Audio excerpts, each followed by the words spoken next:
BMS academy में आपका स्वागत है। अब हम इसका प्रयोग करना सीखते हैं। देखिए वॉइड मेन में सबसे पहले यहाँ पे ब्लॉक को ओपन किया गया है।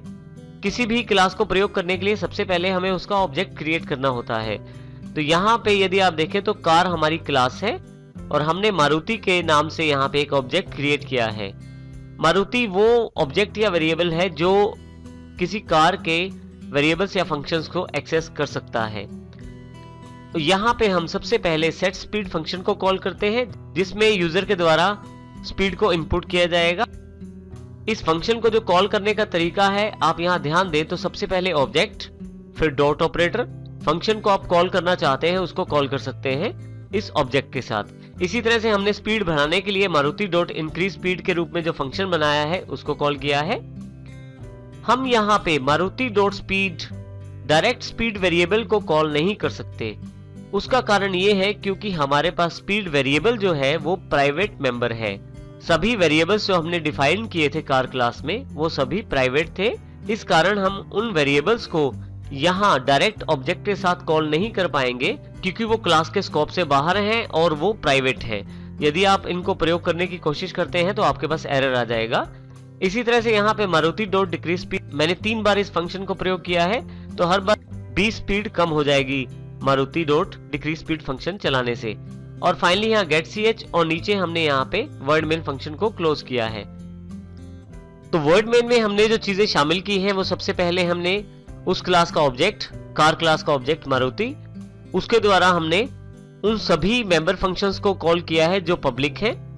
हम यहाँ पे उन मेंबर्स को कॉल नहीं कर सकते जो प्राइवेट है, जैसे कि स्पीड। और इस प्रकार हम किसी ऑब्जेक्ट के द्वारा किसी क्लास के वेरिएबल्स या फंक्शंस को प्रयोग कर सकते हैं। अब हम इस एग्जांपल को प्रैक्टिकल रूप में देखेंगे। यहाँ हमारे पास class1.cpp के रूप में फाइल उपलब्ध है। अब यहाँ हम इसकी जानकारी लेते हैं। सबसे पहले जैसे हमने 2 हेडर फाइल्स जो बेसिक फाइल्स है उनको इंक्लूड कर लिया है अपने पास। उसके पश्चात क्लास कार को क्रिएट किया है जिसमें प्राइवेट मेंबर्स डिफाइन किए हैं हमने। प्राइवेट मेंबर डिफाइन करते हुए प्राइवेट कीवर्ड का प्रयोग करें और डबल कॉलन लास्ट में जरूर लगाएं। इसके नीचे आने वाले सभी मेंबर्स प्राइवेट कहलाएंगे, जैसे integer, speed, character, model number, जब तक आप नेक्स्ट एक्सेस स्पेसिफाइड डिफाइन नहीं कर देते। तो जैसे यहाँ पे मैंने पब्लिक डिफाइन कर दिया है, इससे ऊपर वाले सभी मेंबर्स जो प्राइवेट के नीचे आए हैं वो सब प्राइवेट कहलाएंगे। क्योंकि यहाँ मैंने पब्लिक एक्सेस स्पेसिफायर को लिया है तो इससे नीचे आने वाले सभी मेंबर्स पब्लिक कहलाएंगे। यदि मैं इसको हटा दूं पब्लिक को यहाँ पे, तो अब सभी मेंबर्स प्राइवेट कहलाएंगे क्योंकि देखिए सभी मेंबर्स प्राइवेट एक्सेस स्पेसिफायर के नीचे आ रहे हैं। परंतु अभी मैं इसे पब्लिक वापस ले आता हूं। उसके पश्चात यदि आप देखें तो वर्ड सेट स्पीड फंक्शन है, वर्ड इंक्रीज स्पीड, उसके पश्चात वर्ड डिक्रीज स्पीड। फाइनली हमने यहाँ पे क्लास को क्लोज किया है। क्लास को क्लोज करते समय आप सेमीकोलन जरूर लगाएं यहाँ पे। इस क्लास का प्रयोग करने के लिए हम वर्ड मेन फंक्शन को प्रयोग करते हैं। वर्ड मेन फंक्शन को पहले ओपन किया गया क्लियर स्क्रीन साफ करने के लिए। सबसे पहले हमने अपनी क्लास का एक ऑब्जेक्ट बनाया है कार मारुति। कार यहाँ पे क्लास है और मारुति यहाँ पे ऑब्जेक्ट है। किसी भी क्लास के मेंबर्स को प्रयोग करने के लिए डॉट ऑपरेटर का प्रयोग किया जाता है, जैसे यहाँ पे Maruti dot set speed. Set speed car class के अंतर्गत डिफाइन है जिसको मारुति ऑब्जेक्ट के द्वारा प्रयोग किया जा रहा है।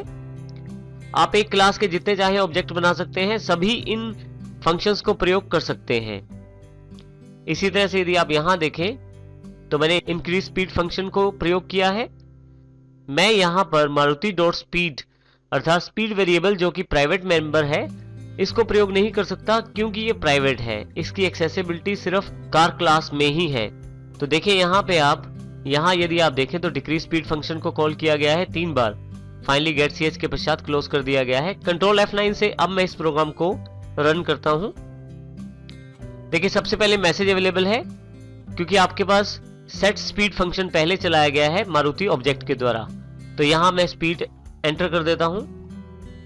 देखिए जैसे ही एंटर करता हूं, you are increasing speed 230 of your car, dangerous speed, message आ गया मेरे पास जब मैंने इंक्रीज स्पीड फंक्शन को चलाया। उसके साथ ही यहाँ पे 3 बार मैंने डिक्रीज स्पीड फंक्शन को चलाया तो उसका आउटपुट भी मेरे पास अवेलेबल हो गया है। You are decreasing speed 250 of your car, 230 of your car, 210 of your car. इस प्रकार हमने यहाँ पे एक ऑब्जेक्ट के द्वारा एक क्लास के फंक्शंस को प्रयोग किया है। यहां पे हम अब थोड़ा सा प्रोग्राम में चेंज करते हैं। अब मैं यहां पर स्पीड वेरिएबल जो कि प्राइवेट मेंबर है कार क्लास का, इसको यहां पे मैं प्रयोग करके देखना चाहता हूं। तो इसके लिए यहां पे मैं कमेंट यहां ले आता हूं। अब कंट्रोल F9 के साथ इसको मैं प्रोग्राम को रन करता हूं। देखिए मेरे पास एरर आ गया है। जो एरर है वो ये जानकारी देता है कि 54 लाइन में एरर है। कार क्लास के अंतर्गत जो स्पीड वेरिएबल है वो बाहर एक्सेसिबल नहीं है, क्योंकि हमने इसे प्राइवेट डिफाइन किया था। तो जो भी वेरिएबल्स या फंक्शंस आप प्राइवेट डिफाइन करते हैं उनको आप क्लास के स्कोप के बाहर प्रयोग नहीं कर पाएंगे। अब हम एक एग्जांपल और लेते हैं जिसका नाम है class2.cpp। इसमें देखिए हमने दो हेडर फाइल्स वही ली हैं, iostream और conio.h। सबसे पहले एक क्लास डिफाइन की है जिसका नाम है स्टूडेंट।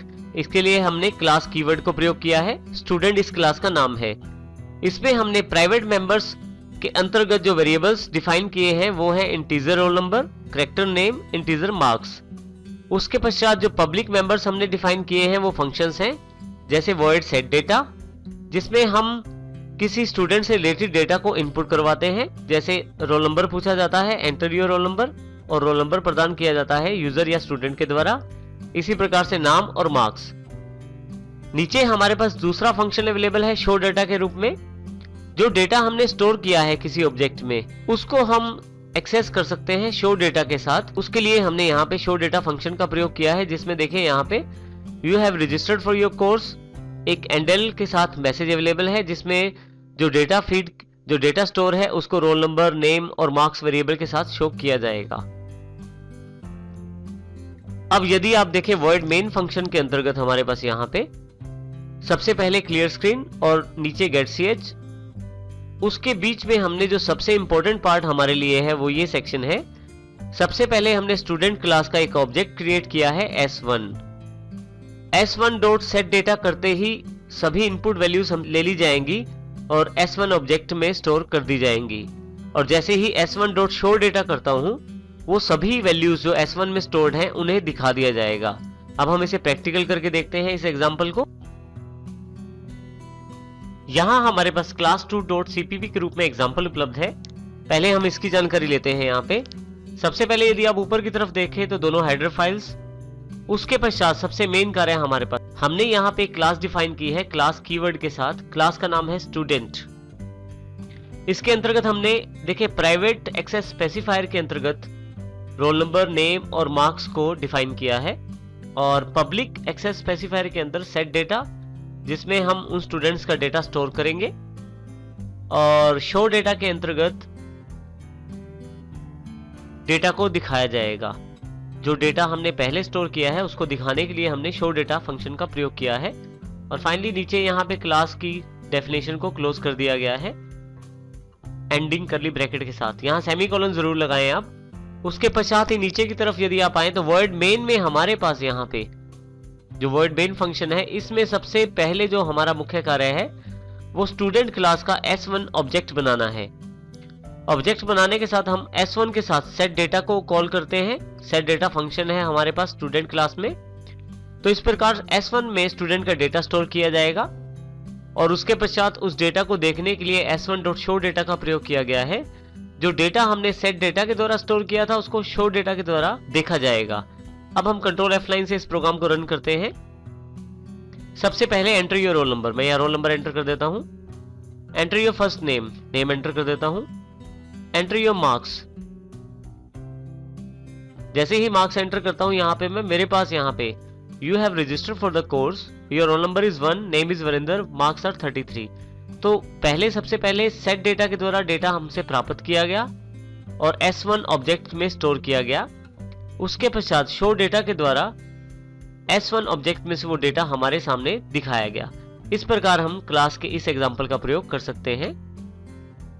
आप यहाँ पे एक से अधिक ऑब्जेक्ट भी ले सकते हैं। जैसे यहाँ पे मैं s2, s3, और मुझे करना यह है कि इन दोनों फंक्शंस को इन ऑब्जेक्ट्स के लिए भी प्रयोग करना है, तो मैं इसके लिए इन्हें प्रयोग करता हूं।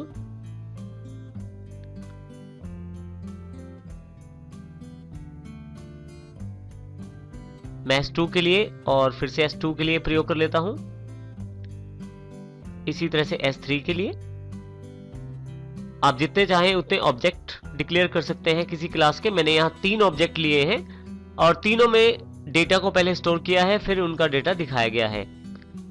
अब मैं यहाँ पे कंट्रोल F9 करता हूं तो देखिए सबसे पहले रोल नंबर S1 के लिए नेम मार्क्स, S1 का डेटा डिस्प्ले करवाया गया है और साथ ही देखें एंटर योर रोल नंबर दूसरा मैसेज भी अवेलेबल हो गया है टू अरविंद और मार्क्स। देखिए हमारे पास S2 का डेटा पहले स्टोर किया गया, फिर शो करवाया गया, फिर से मेरे पास यहाँ पे तीसरे रोल नंबर के लिए फिर से डेटा की जानकारी, और इस प्रकार थर्ड ऑब्जेक्ट का डेटा भी मुझे शो किया गया है।